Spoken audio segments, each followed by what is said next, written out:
segmento Familias Fuertes. Gracias, Diego. Alerta, embarazos adolescentes en Ecuador es el tema que estamos tratando con el gran objetivo de poder disminuir y terminar por completo con unas cifras muy alarmantes. 88 niñas a diario en el Ecuador se convierten en madres. Esto tiene que ver con una historia netamente de violencia. María Elena, ¿qué es lo que vamos a abordar? Así es, realmente la mayor parte de esos embarazos tienen que ver con violación que ocurre por parte de un depredador que está cerca del hogar. No aparece repentinamente en la noche o en el día. Esa persona ha ido haciendo su trabajo de abuso sexual mientras convive con la niña, mientras está a lo mejor cuidándola como vecino, encargada a ellos, o dentro de la familia extendida, el primo, a veces el padrastro e inclusive el padre. Es decir, esto tiene que ver directamente con una negligencia por parte de los responsables de cuidar a esa niña o a esa adolescente. Su primer cuidadora, que sería en este caso la madre, que lo hablábamos. A veces es una abuelita, pero en la mayor parte de las ocasiones es la madre. ¿Qué está sucediendo para que la mamá o no se dé cuenta de las señales o no las logre ver? Porque estamos hablando de niñas de 9 años ya siendo agredidas sexualmente. Y rodeadas también en la familia, que uno nunca se pueda pensar de que un familiar puede hacer eso.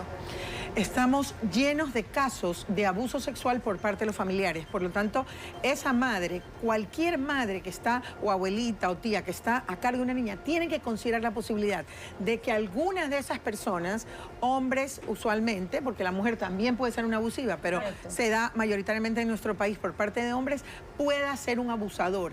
Y ella debe tener esa cercanía con su hija para decirle: puede pasar esto, si te ocurre de cualquier persona, tú me avisas a mí y yo te defiendo. Pero el problema es la complicidad. Hay mujeres, hay cuidadoras que están siendo cómplices de esos depredadores, de esos abusadores. ¿En qué forma se convierten en cómplices, María Elena? De pronto ven una señal, o la niña les da, porque no hablan directamente. Esto es un tema que causa miedo, que causa vergüenza, y muchas veces no hablan directamente. De pronto la forma de acercarse a las madres prefieren no escuchar. Yo pienso que se hacen las desentendidas, locas. Se hacen las locas, como decimos comúnmente, porque prefieren, le dan la preferencia al compañero, al hombre, a ese proveedor quizás o protector del hogar, pero imagínate sacrificar la integridad de tu hija en aras de este compañero o proveedor. No es justo, porque la que tiene que ser defendido siempre es el indefenso, la niña, el niño. Claro, y hablando también sobre los adolescentes, que pasa mucho, por supuesto, ¿cómo podemos hacer para ayudarlas a las adolescentes y a estas chicas para que tengan el valor y la decisión de poder ir a denunciar también? La primera denuncia empieza en casa, pero si esa denuncia no es escuchada, como miles de veces ha ocurrido, y por eso se da el abuso sexual, tiene que ir a la entidad pública, al sitio en donde el primero es el colegio. Porque hay una ley, el Código de la Niñez y la Adolescencia dice que si tú como adulto, protector, cuidador o persona cercana al abuso te enteras de esto, tienes 48 horas para hacer la denuncia. Es decir, si el colegio lo sabe, está obligado a ayudar a ese chico a hacer la denuncia. Pero ¿cómo yo voy a denunciar si mi madre no me ayuda y se hace la ciega? O sea, y es cómplice de eso. Así es. El problema es que normalmente están amenazadas por esas personas adultas que están haciendo ese tipo de abuso sexual. Una, la amenaza, y dos, si tu madre desestima esa señal o esa insinuación que le estás haciendo, o ese visita nocturna de ese abusador al cuarto, que evidentemente es un indicador absolutamente sospechoso, y no hace nada, ese chico pierde fuerza. Y muchas veces, o esa chica, termina en embarazo, que es lo que estamos viendo y lo que vivimos en Ecuador a diario, porque la cifra es realmente alarmante. No la podemos seguir permitiendo. ¿Cómo se puede manifestar, María Elena? Hemos hablado desde el escenario donde la mamá o el entorno más cercano, su primer cuidadora,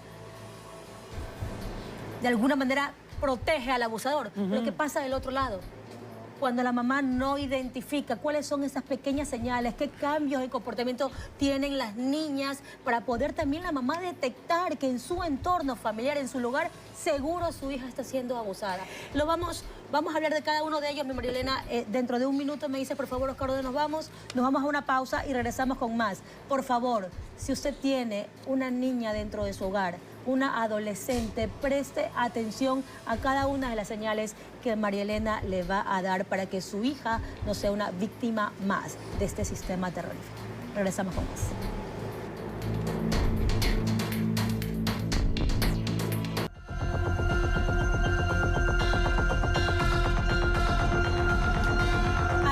Embarazos adolescentes en Ecuador. Ya hemos mencionado las cifras alarmantes. Estamos hablando sobre este tema, por supuesto, con María Elena Manrique de Lecaro.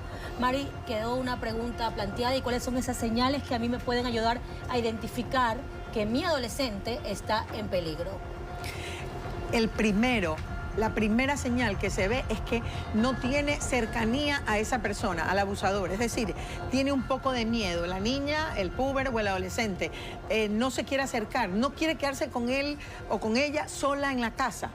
Entonces, la primera señal que debe ver un adolescente es esa. La siguiente es cambios bruscos, es decir, cambios emocionales que tú ves que un chico que a lo mejor estaba alegre, feliz, de repente comienza con una tristeza muy grande o con un aislamiento o con un enojo, efectivamente. Conductas de retraerse, ¿no? Y alteraciones en el rendimiento escolar. Es decir, era un alumno excelente o mediano y se viene guardabajo. Siempre eso es indicador de que algo le está pasando. Y signos físicos o molestias inexplicables. Cuando son niñas, a veces comienzan a orinarse, comienzan a tener dolor de cabeza, jaquecas, no se pueden levantar. Eso es importante. Y lo otro es conocimientos sexuales que no son acordes a su edad. Es decir, comienzan a mencionar situaciones o conductas sexuales erotizadas que que son propios de su edad. Exactamente, así es. Wow, esto que me estás comentando mucho del tema sexual o cosas que dicen, también tiene que ver mucho con las redes sociales, porque hoy en día los niños creen que saben, pero no. Hay un tema que a mí me gustaría hablar, es sobre las pijamadas. Esto es muy popular cuando ya estás creciendo, tus amigas te invitan y no conoces bien a la familia. A mí no me dejaban salir en pijamadas ni nada de ese tipo de cosas. Y también cuando mi mamá tenía una pareja, jamás nos dejaba solas. Entonces yo no entendía por qué. Yo decía, es normal, súper bien. Y a mí me enojaba que no me dejaban ir donde mis amigas, porque era como, pero que no me dejas, todo el mundo se iba a ir. ¿Y por qué yo no? O sea, me estás excluyendo del mundo en el cual yo quiero divertirme y todo, pero uno no tiene conocimiento. Bueno, esa es una excelente decisión en la familia, la de decidir que tu hija no va a pijamadas, a lo mejor de una prima hermana en donde tú confías a muerte en su papá y su mamá, pero en general tiene que haber un protocolo bajo el cual tú decides que tu hija no va a casas en donde tú no conozcas como hermano o como hermana a quienes comandan ese hogar. Obvio. Porque es típico que en las pijamadas haya algún tipo de iniciación, o en drogas o en sexo, ya sea por voluntad, porque los adolescentes se escapan de la casa ese día y se van con su pareja, o porque alguien aprovechó para el abuso. Es decir, acaba de pasar, si no me equivoco, en Francia, ese padre de familia que descubren que le da un juguito a las niñas de 12 años para hacerlas dormir y obviamente poder abusar de ellas. Y bueno, yo acabo de tener un caso justamente de una niña que en la primera pijamada de su vida, tercero de bachillerato, se queda con la dueña de casa se queda dormida en el cuarto porque se habían tomado unos tragos y ese padre le propone hacerle masaje a la amiga de su hija, a la invitada, justamente para cometer abuso sexual. O sea, y te estoy hablando de una chica de 17, 18 años. Le logra hacer el masaje y luego ella se da cuenta y huye, sale corriendo. O sea, y es la representación de respeto, de adulto, porque es el padre de tu mejor amiga. Imagínate, o sea, es que el abusador no tiene límites y busca justamente a quienes puedan estar cerca. Por eso, tú lo primero que tienes que pensar es, ¿los que están a mi alrededor son confiables o no? Aunque tú creas que son confiables, tienes que decirle a tu hija y tienes que darle esos parámetros de prevención de abuso sexual aunque piense que estés rodeado de ángeles. Entonces, como una recomendación en firme, Marielena, que tú das en ese momento a nuestra audiencia es 0 pijamadas. Sí, realmente son muy arriesgadas. Sí. ¿Para qué pasar ese riesgo? ¿Para qué formar o armar Mami el lo hacía escenario? excelentemente bien. No, sí, y yo no lo entendía, que eso era lo peor, porque cuando uno no tiene esa capacidad de entender las cosas, porque eres muy joven, dices, no me están dejando ser libre, y de aquí y de allá, y te enojas con tus padres, y ahí viene la rebeldía, y cuando haces cualquier cosa te escapas, y ahí van las cosas malas. A mí sí me gustaría preguntarte algo, ¿cómo podemos no advertir, pero que los padres vayan hacia sus hijos y tocar este tema sin que se sientan atacados? Pero por supuesto esto me lo puedes decir más adelante porque así es, mi Dorita. Hoy en Familias Fuertes, embarazo adolescentes en Ecuador. Como estábamos hablando, yo dejé una pregunta enganchada que es ¿cómo podemos hacer que los padres se acerquen a sus adolescentes y no se sientan atacados o atacadas sobre este tema? Porque uno siente que te estás invadiendo la privacidad de uno.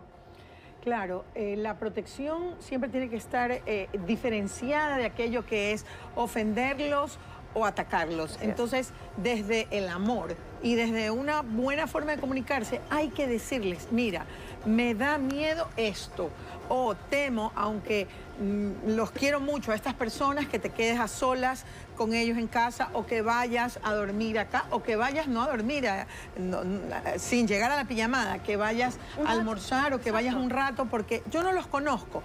Y entonces no se ofende o no se ataca, no se le pone alguna etiqueta a esa familia o a esa persona, pero tú dices, con base a no conocer quiénes son, yo no te puedo dejar ir. Entonces, siempre es mejor prevenir. Sí, es mejor prevenir que lamentar. Claro, y como los adolescentes, siempre responden, ¿y por qué tal sí? Yo ahí me voy al otro extremo, pues mi Mari, ¿no? Yo digo, bueno, porque ella no es mi hija o él no es mi hijo.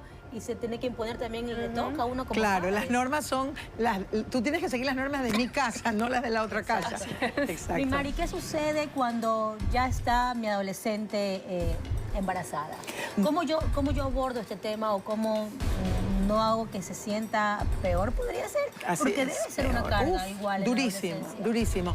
Bueno, realmente se puede pensar que el adolescente sexualmente activo le dio la gana por malcriado, por rebelde, por adolescente de haberse embarazado. Pero la realidad es que en nuestro Ecuador la mayor parte de los embarazos tienen que ver con el abuso sexual. Entonces, y aunque haya sido, entre comillas, por voluntad propia, ¿sabes qué? Entre comillas. Entre comillas, ese adolescente no tuvo las herramientas para no lograr no embarazarse. Entonces, lejos de echarle más la culpa, de hacerlo sentirse peor o de botarlo de casa, de insultarla, de acosarla más, yo creo que lo único que cabe es el apoyo psicológico, físico, emocional, logístico, de salud, porque hay que llevarla a que vaya a un centro de salud, a que reciba toda la ayuda que necesita. Y ¿sabes qué? Ya sabemos lo que hace el cortisol en un embarazo. Es absolutamente dañino. Este extremo estrés al que está sometido un adolescente, ¿no? Más allá de la angustia de qué va a hacer, quién la va cómo va a sostener, cómo va a tener ese bebé, quién la va a apoyar económicamente, etcétera. El embarazo en sí, más angustiante porque la familia lo hace así, es peor para ese bebé. Entonces es perpetuar y reproducir el círculo del sufrimiento o de la pobreza. Entonces, apoyarlo es lo que vale la pena. Claro, porque no solo la vida del adolescente cambia, sino de la familia también. Por Así todo es. lo que tienen que pasar, si es que también le están apoyando, por supuesto. Así es, así Hemos es. hablado de estas cifras alarmantes, porque esta es la palabra, María Elena, alarmante. 88 adolescentes a diario se convierten en madres aquí en el país. Y yo quisiera que cerremos con un mensaje para toda nuestra audiencia. Primero, para cómo poder identificar, que lo hemos hablado, identificar dentro de nuestro propio círculo familiar dónde está el depredador. Y también darle todas las armas a nuestro adolescente para que sienta confianza y nos los pueda comunicar. Tu hija es primero y tu hijo también, porque no solamente son abusadas las niñas, mujeres, sino también los niños, los varones. Protege a ambos, protege al menor porque él es el indefenso. Y dile, nadie puede manosearte, nadie puede tocar tu cuerpo indebidamente. Soy solamente yo quien puede hacerlo. Y avísame, dime si hay algo que te incomode, dime si hay algo que tú sientes inadecuado. Y tú como madre, ponte a analizar esas alertas que a veces dan tus hijos, como por ejemplo, distancia o miedo a una persona de la familia, a un vecino, a alguien que está cercano y a quien tu hijo se le distancia, se le aleja, porque eso es un indicador importante. El menor, el niño, la niña, son los primeros. Un adolescente muchas veces no habla, no solamente porque está amenazado, sino porque no tiene esos indicadores que tú debes irle dando desde pequeño. Protégelos. El amor de madre, el amor de padre también que protege a unos hijos es el que debe primar para que la integridad de ellos esté salvaguardada. Tú lo puedes hacer. Muchísimas gracias, María Elena. Siempre es un gusto tenerte acá y todos esos consejos, por supuesto, los padres y madres también los tienen atentos y obviamente seguir cuidando a nuestros adolescentes y tocar este tema que es muy importante en la familia.